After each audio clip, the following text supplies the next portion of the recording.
Doctor Mohan Varghese, തന്ത്രപ്രധാനമായ Hormuz കടലിടുക്കിലൂടെയുള്ള ചരക്കുകൾക്ക് നേരത്തെ നിശ്ചയിച്ചിരുന്ന 20% ടോൾ ഈടാക്കാനുള്ള തീരുമാനം അമേരിക്ക കഴിഞ്ഞ ദിവസം പിൻവലിച്ചിട്ടുണ്ട്. പക്ഷേ ഇറാനിയൻ കപ്പലുകളുടെ സഞ്ചാരത്തിന് പൂർണ്ണ ഉപരോധം ഏർപ്പെടുത്തുമെന്ന് ട്രംപ് പ്രഖ്യാപിക്കുകയും ചെയ്തിട്ടുണ്ട്. ഇറാനിയൻ തുറമുഖങ്ങളിലേക്കോ അവിടെ നിന്നോ ഉള്ള കപ്പലുകൾക്കും ഇറാനിയൻ ചരക്കുകൾ വഹിക്കുന്ന കപ്പലുകൾക്കും ഈ വിലക്ക് ബാധകമായിരിക്കുമത്രേ. എന്നാൽ മറ്റ് രാജ്യങ്ങൾക്കുള്ള കപ്പൽ ഗതാഗതത്തിനായി ഹോർമൂസ് പാത തുറന്നു നൽകുമെന്നും ട്രംപ് വ്യക്തമാക്കിയിട്ടുണ്ട്. ഇതോടൊപ്പം ട്രംപ് പറഞ്ഞ മറ്റൊരു കാര്യം, ഗൾഫ് രാജ്യങ്ങൾ അമേരിക്കയിൽ വമ്പിച്ച വ്യാപാര നിക്ഷേപ കരാറുകളിൽ ഏർപ്പെടും എന്നാണ്. നേരത്തെ ഹോർമൂസ് കടലിടുക്കിലൂടെയുള്ള കടൽ ഗതാഗതം സംരക്ഷിക്കുന്നതിന് ഗൾഫ് രാജ്യങ്ങൾ US-ന് പ്രതിഫലം നൽകണമെന്ന് പറഞ്ഞ അതേ ട്രംപ് തന്നെയാണ് ഇപ്പോൾ മലക്കം മറിഞ്ഞിരിക്കുന്നത്. എന്തുകൊണ്ടായിരിക്കും ട്രംപിൻ്റെ ഈ യു ടേണിൻ്റെ രാജകുമാരനാണ്, അല്ലെങ്കിൽ ചക്രവർത്തിയാണ് ഡൊണാൾഡ് ട്രംപ്. അപ്പോൾ പറയുന്ന കാര്യങ്ങൾ നാളെ മാറ്റിപ്പറയും എന്ന കാര്യത്തിൽ മാത്രമേ നിശ്ചയമുള്ളൂ. അക്കാര്യം കൃത്യമായി പറയാം. ഇന്നെന്തെങ്കിലും ട്രംപ് പറഞ്ഞുവെങ്കിൽ നാളെ അതിന് കാട്ടക വിരുദ്ധമായൊരു കാര്യം പറയും.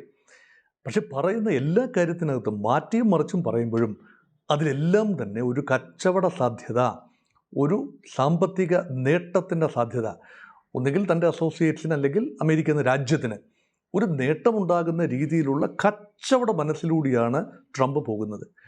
നോക്കൂ, ഇറാൻ പറഞ്ഞു ഹോർമൂസിലൂടെ കടന്നു പോകുന്ന കപ്പലുകൾക്ക് തങ്ങൾ ടോൾ ഈടാക്കും.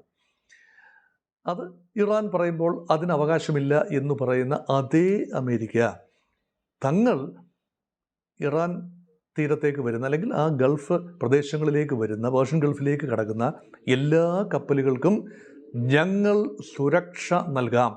ഇപ്പോൾ ഹോർമൂസ് കടലിടുക്ക് തങ്ങളുടെ നിയന്ത്രണത്തിലാണ്. ഈ സുരക്ഷയ്ക്ക് ലേശം ചിലവുണ്ടാകും. ആ ചിലവാണ് ഈ ചരക്ക് കൊണ്ടുവരുന്ന കാർഗോ ഷിപ്പിൻ്റെ അല്ലെങ്കിൽ ഓയിൽ ടാങ്കറിൻ്റെ അല്ലെങ്കിൽ മറ്റ് ചരക്ക് കപ്പലുകളുടെ എന്താണോ ചരക്കുകൾ വഹിക്കുന്നത് അതിൻ്റെ മൂല്യത്തിൻ്റെ 20% തങ്ങൾക്ക് നൽകണം, ഫീസായി നൽകണം.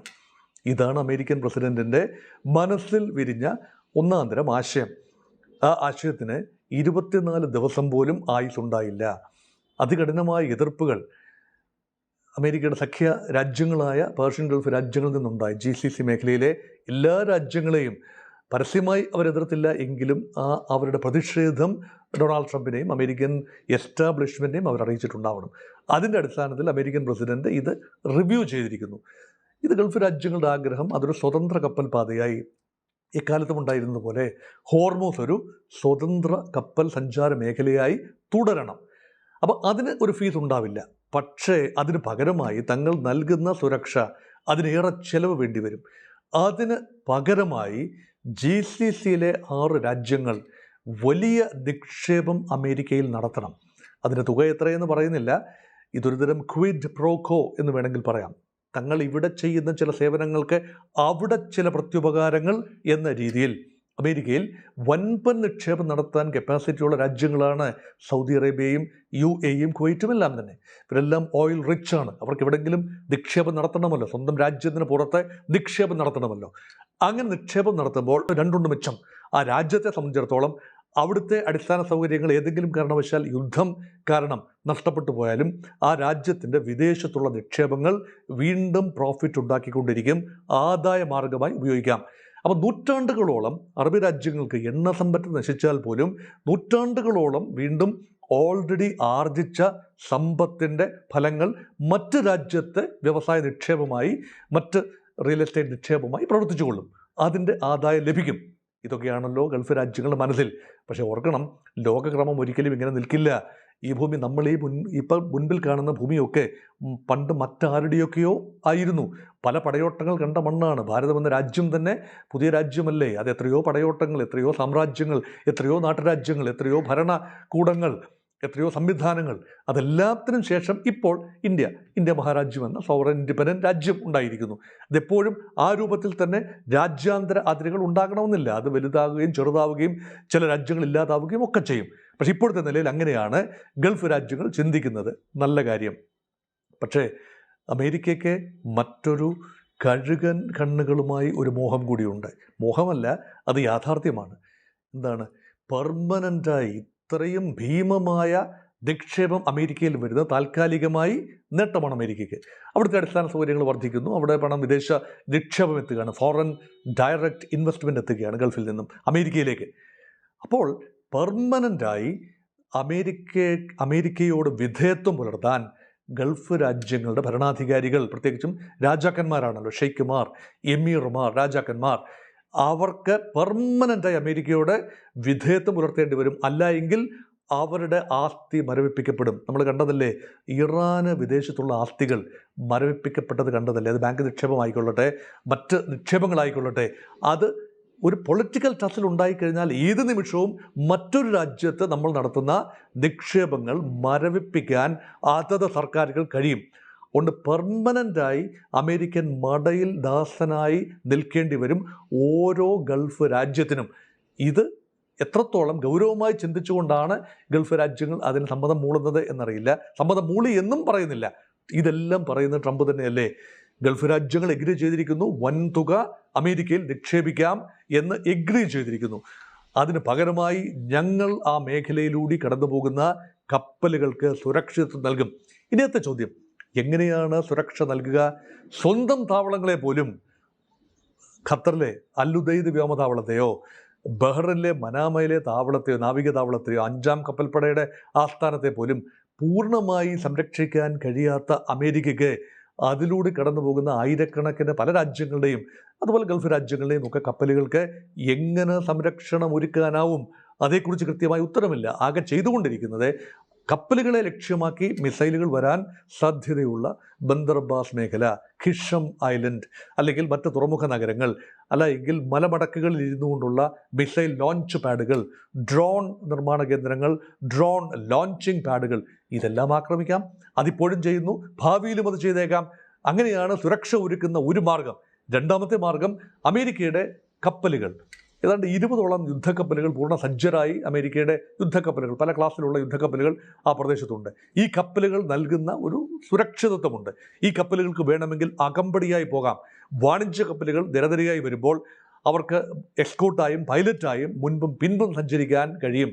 അങ്ങനെ ഈ കപ്പലുകളെ പൊതിഞ്ഞു ചേർത്തുകൊണ്ട് പോകാൻ സാധിക്കും. പക്ഷേ ഏറിയൽ ഒബ്ജക്ട്സിനെ പൂർണ്ണമായി തടുക്കാൻ ഈ കപ്പലുകൾക്കും ഒരു പക്ഷേ കഴിഞ്ഞു വന്നിരിക്കില്ല. അതുമാത്രമല്ല, ഇത്രയും വലിയ റിസ്ക് ഉണ്ടെങ്കിൽ ഏത് ഇൻഷുറൻസ് കമ്പനികൾ ചരക്കുകൾക്ക് ഇൻഷുറൻസ് കൊടുക്കും?